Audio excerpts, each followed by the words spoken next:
البدع والأهواء، أهل البدع العقائدية وأهل البدع السياسية. نقول بيننا وبينكم السلف، بيننا وبينكم الكتب، كان فيقول البدع بيننا وبينكم. Bismillahirrahmanirrahim. Qala al-Imam an-Nawawi rahimahullah. Wa qala ta'ala, Allah Ta'ala berfirman, ya ayyuhan nasu inna khalaqnakum min dzakari wa unsa. Wahai umat manusia, sesungguhnya kami menciptakan kalian dari seorang lelaki dan seorang perempuan. Baik. Wa ja'alnakum syu'uban wa qabaila lita'arafu.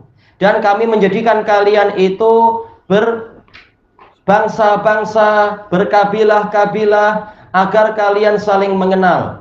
Inna akramakum indallahi atqakum. Sesungguhnya orang yang paling mulia di antara kalian di sisi Allah adalah orang yang paling bertakwa di antara kalian. Baik, di sini Allah Ta'ala memanggil manusia dengan apa? Dengan panggilan umum. Jadi semuanya masuk ke dalam nasihat ini, baik dia muslim ataupun kafir, diingatkan tentang masalah ini.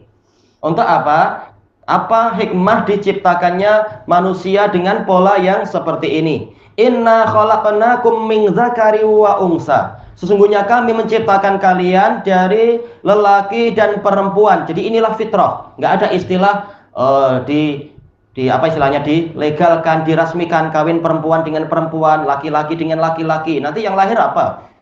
Nggak akan lahir itu. Paling apa? Dia akan adoption dan sebagainya, atau kawin suntik dan seterusnya. Ini menyelisihi fitrah. Fitrah yang Allah ciptakan manusia di atas fitrah tadi adalah laki-laki kawin dengan perempuan. Baik. Itu masalah. Bahkan sebagian kawin dengan hewan, seperti di sebagian negara itu laki-laki memilih apa? Kawin dengan angsa, perempuan kawin dengan anjing yang terlatih, atau mungkin lumba-lumba atau apa. Ini aneh-aneh, naudzubillah. Fitrah yang rusak, dibuat kacau oleh setan. Fitrah yang betul adalah apa? Allah menciptakan manusia dari satu laki-laki dan satu perempuan, yaitu Adam dan Hawa. Demikianlah yang seterusnya. Perkawinannya adalah laki-laki dan perempuan dan seterusnya. Kemudian wa ja'alnakum syu'uban wa qabail. Dan kami jadikan setelah itu kalian ini berbangsa-bangsa dan berkabilah-kabilah. Imam Ibnu Katsir mengatakan syu'ub ini lebih luas daripada qabail. Kabilah itu banyak dalam satu negeri atau bahkan dalam satu negara. Kalau syu'ub jamak dari apa itu? Syi'ab. Dari sya'ab. Kalau syi'ab ini celah di antara dua gunung itu ya. Tapi apa? Sya'ab yaitu suatu bangsa. Ya, dari satu bangsa terbelah menjadi apa? Kabilah-kabilah. Dari kabilah terbelah menjadi asyair. Kalau ini alal khilaf. Kemudian terbelah menjadi apa? Fasoil. Terbelah menjadi apalagi butun. Kemudian jadi abiyat, rumah-rumah kecil itu apa? Masing-masing kepala rumah tangga dan seterusnya. Taib. Tujuannya apa? Lita'arafu, agar kalian saling mengenal. Apa maksudnya? Dijelaskan dari riwayat Mujahid, yaitu diketahui ini fulan bin fulan apa mungkin istilahnya al-Malizi, al-Indonesi, al-Britoni misalkan, atau al-Makki dan sebagainya. Sehingga dengan itu dikenal. Adapun kalau hewan, tatkala mereka tidak memiliki kemuliaan seperti ini, kita tak perlu pening-pening. Ini ayam ini fulanah binti siapa? Tak tahu, nggak perlu. Atau apa? Mungkin lembu ini fulan bin siapa? Tak perlu itu. Buffalo bin Bill, apa? Tak perlu itu semua. Al apa? Nggak perlu al itu, kecuali kalau untuk quality apa daging. Oh, ini memang daging dari Australia kok, yang ini dari India, dari Benggala. Nah, apa itu wajar dilihat dari sekitar untuk mengetahui kualitinya dan harganya. Tapi tidak menunjukkan sebagai suatu kemuliaan dan keagungan hewan tadi. Sekitar untuk menunjukkan mengetahui apa? Kualitas rasnya dan sebagainya. Tapi untuk manusia ini adalah sebagai kemuliaan. Makanya memang yang biasanya yang keturunan raja ini lebih dimuliakan di masyarakat daripada yang bukan raja. Tapi dalam hukum harus sama. Yang mencuri harus apa? Sama-sama kena hukum sebagaimana yang raja ataupun yang bukan raja. Tidak ada yang kebal hukum.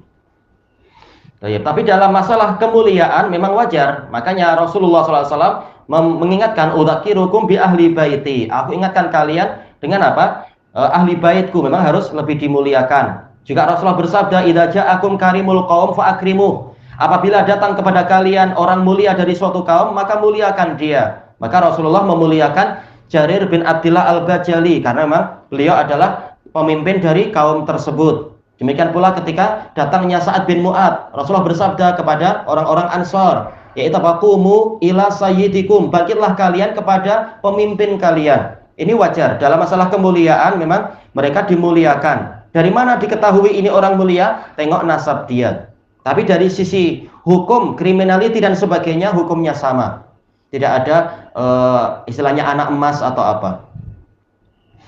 Tapi ada itu istilah warga emas dikasih kemudahan. Nah, ini masalah tua, memang dalilnya khusus. Laisa minna man lam yujil kabirona walam ya'rif walam yuwakir alimina walam walam yarham saghirana walam ya'rif li alimina haqqah. Bukan golongan kami orang yang dia itu tidak mengagungkan orang yang besar dan tidak menyayangi orang yang kecil, mungkin anak kecil usia muda, dan tidak mengetahui hak orang alim di kalangan kami. Ini ada faktor-faktor pembezaan dalam masalah yang seperti itu, bukan dalam masalah criminality. Baik, bagaimana kita tahu itu? Untuk inilah Allah Ta'ala membagi menjadi kabilah-kabilah. Ada kabilah yang mulia seperti Banil Mustalik, ada kabilah yang tidak seberapa mulia dan sebagainya.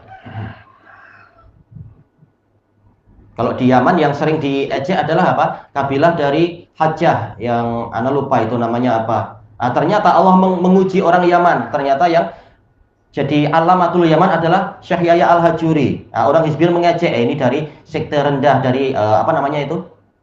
Bukan sekte, apa namanya? Dari kasta, kasta yang rendah. Sekarang kalian diuji karena pembahasannya ini pembahasan yang tidak layak untuk dicela karena dia adalah orang alim. Orang alim yang bertakwa. Makanya Allah mengakhiri dengan ayat inna akramakum indallahi atqakum. Walaupun nasab itu bertingkat-tingkat dan berhak dimuliakan, yang mulia, tetapi yang paling mulia itu yang paling bertakwa. Jadi walaupun kastanya paling rendah, tapi kalau dia ilmunya tinggi, demikian pula kalau dia itu amalannya sangat bagus, maka dia menjadi lebih mulia, bahkan paling mulia di sisi Allah. Tentunya kalau ilmu tinggi tapi ilmunya dipakai untuk menipu orang, ya ini malah apa? Jatuh nilai dia. Jadi apa? Alim yang munafik. Tapi yang dimaksudkan adalah yang memang orang yang bertakwa, ilmunya digabungkan dengan apa? Amalan. Ya, ini justru yang paling mulia. Makanya Imam Ibnu Katsir setelah itu menyebutkan dalil banyak sekali. Di antaranya adalah hadis yang telah kita lewati dalam Riyadhus Shalihin di bab pertama. Hadis Abi Hurairah yang diriwayatkan oleh Imam Muslim, yang mana Rasulullah SAW bersabda, innallaha la yanzuru ila suwarikum wala amwalikum walakin yanzuru ila qulubikum wa a'malikum. Sesungguhnya Allah tidak melihat kepada raut muka kalian dan juga tidak melihat kepada harta kalian, tetapi dia melihat kepada hati kalian dan amalan kalian. Inilah yang terpenting. Walaupun Imam Nawawi meriwayatkan dari lafaz yang agak lain, tapi hadisnya memang hadis itu juga. Dan juga beliau mendatangkan hadis yang diriwayatkan oleh Imam Ahmad dari Abi Dzar Al-Ghifari, juga dari Abi Hurairah, dan juga dari Hudzaifah. Ketika Rasulullah SAW berkhutbah di Makkah, menyebutkan apa? Bahwasanya manusia itu dari Adam itu dari tanah. Manusia itu dari Adam dan Adam itu dari tanah. La fadla li arabiyyin ala a'jami wala a'jami ala arabi. Tidak ada keutamaan orang Arab di atas orang yang non-Arab. Demikian pula tidak ada keutamaan orang non-Arab di atas orang Arab. Wala aswad alal ahmar. Tidak ada keutamaan orang hitam di atas orang merah. Wala ahmar alal aswad. Ataupun orang merah di atas orang hitam. Maksudnya apa? Merah maksudnya adalah putih yang kena kemerah-merahan, itu ma'ruf. Illa bittaqwa, kecuali dengan ketakwaan. Jadi walaupun asal nasab itu juga berpengaruh, tetapi di dalam masalah agama, maka yang terpandang adalah kualiti agama seseorang, dan itulah yang dipilih. Makanya Rasulullah bersabda, tungkahul mar'atu li arba. Ini tradisi, kata Imam Nawawi. Tradisi manusia menunjukkan bahwasanya wanita itu dinikahi dengan 4 sebab. Lima liha karena hartanya, wali jamaliha karena kecantikannya, wali hasabiha karena kebangsawanannya. Tapi ternyata yang terakhir disebut inilah yang harus diutamakan, yaitu apa? Fatfar bidzatiddin taribat yadak. Maka carilah wanita yang agamanya bagus, dzatuddin, yaitu agamanya bagus. Kalau tidak, tanganmu akan berdebu, yaitu engkau akan rugi di dunia dan celaka di akhirat. Baik. Yang diakhirkan umat manusia justru inilah yang harus diutamakan, yaitu ketakwaan dia. Baik. Cuma untuk mengenal dan memuliakan dalam kehidupan sehari-hari tidak mengapa. Orang ini memang nasab dari apa? Keturunan sultan, memang layak dimuliakan, tidak mengapa. Tapi dalam masalah hukum tak boleh kemudian ada berat sebelah dan sebagainya. Kalau dia pandangan mengatakan lebih baik kawin dengan orang yang cantik, belum bertakwa daripada orang yang buruk. Tapi bertakwa karena yang cantik itu akan boleh berubah menjadi orang. Itu mungkin, tapi apa itu masuk di dalamnya adalah apa? Mukhatarah atau apa? Gambling. Iya, kalau setelah kita dakwai dia jadi baik, kalau malah kita yang terheret, dan itu banyak case. Baik, boleh kalau memang orangnya kuat, imannya kuat, bahkan apa? Dia kawin dengan ahli kitab, dengan kitabiah. Dengan apa? Sangat diharapkan wanita ini boleh dibimbing untuk masuk Islam.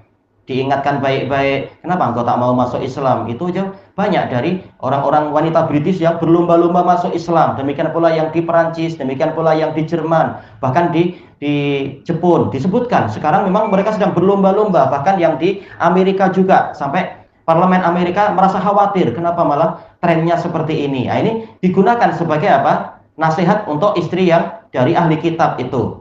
Untuk apa? Engkau masuk Islam lah. Kalau engkau masih ragu, coba tanya mereka, kenapa engkau masuk Islam? Nah, coba tanya mereka, ini tak masalah. Tapi jangan malah justru kita yang terheret. Akhirnya apa? Kita yang diajak ke gereja mau aja, diajak ke toko mau. Nah, ini celaka.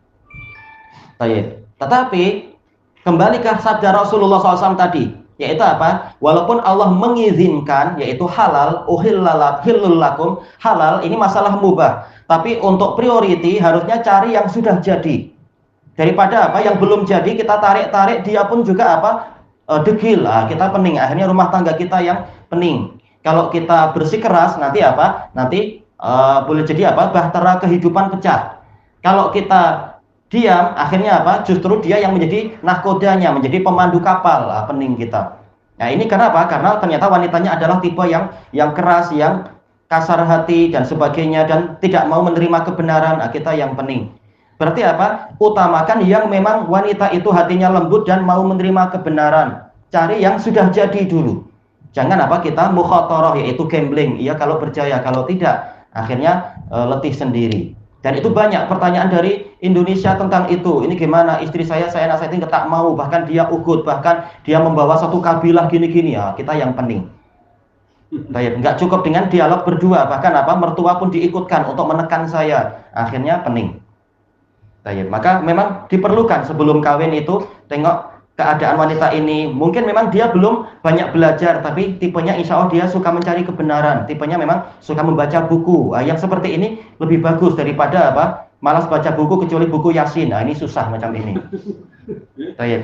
Bukan berarti yang baca buku Yasin dibuang, tapi apa? Tengok dia hanya baca buku Yasin atau memang tipenya suka baca buku. Memang kalau orang Indonesia bilang apa? Kutu buku. Jadi bilang apa? Ulat buku. Nah, biasanya yang ulat buku dia akan terbuka, siap menerima wawasan yang banyak. Walaupun mungkin dia belum banyak belajar, tapi apa? Kalau tipenya bukan orang yang suka menolak kebenaran, ini ada harapan besar dan seterusnya. Yang pasti perintah Nabi adalah apa? Cari yang agamanya bagus. Baik.